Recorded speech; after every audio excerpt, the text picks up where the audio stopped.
With the weather warming up, you'll need something a little lighter to add to the menu. Get ready to usher your taste buds into spring as Howard shows us how to make a lemon poppy seed bread in the Mr. Food Test Kitchen.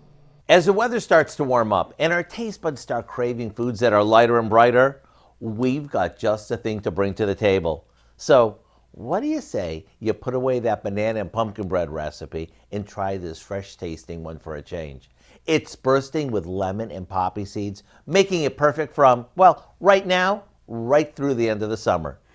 In a large bowl, we beat together some butter, applesauce, and a bit of egg substitute until it's smooth. Now we're going to add some flour that we mix with a bit of baking powder and salt. After that's combined, we add milk, lemon zest, and a teaspoon of poppy seeds.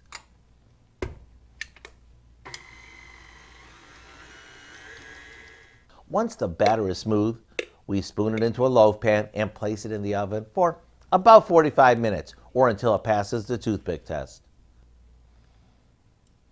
While it cools, we'll make a 2-ingredient glaze to pour over it. And whether you're looking for something to serve after dinner or you need something special to add to your Easter dessert buffet, this loaf is a real pleaser. To get the recipe for our lemon poppy seed bread, just visit our website. I'm Howard in the Mr. Food Test Kitchen with Kelly, where today we found a lighter and brighter way for you to say, ooh, it's so good. Lighter. You can find this recipe along with a lot more good food from the Mr. Food Test Kitchen online. Just go to our website at KOAMnewsnow.com.